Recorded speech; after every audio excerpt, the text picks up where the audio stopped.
शुभ सकाळ। मो ना रितेश कुमार साहू। मु षष्ठ श्रेणी छात्र। मु आज आपण मानक एक गल्प सुनाइबाकु जाउछि जार शीर्षक हला सुना अंडा।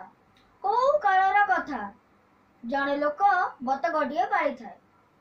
बतकटी बड़ अद्भुत। सबुजन गोटे मात्र अंडा दी। अंडाटी संगे संगे सुना पलटि जाए। लोकटी अंडा को बिकिबा को निये नाही। सबु दिन गोटाए टाणुआ बाक्सरे अंडा को रखे।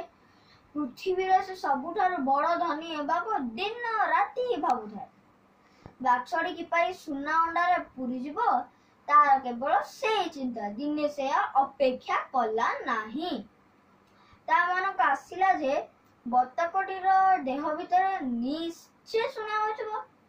ता नहले से सुना अंडा दियंता किपरि एकता भाबी से बतकटी को मारी देला। ता देह भीतर काटी देखिला किंतु सुना काई। लोकटर मुंड घूरी गला। से चमकी पड़िला। धनी हेबार निशारे सुना अंडा देउतो बतक को से मारी देला बोली अनुताप कला। किंतु लेडी गुड़ कौणी को बोही जाइथिला। एहे गल्परु आमको एहा शिक्षा मिले जे जीवन रे सफलता पाई धैर्य धरिबा नितांत आवश्यक।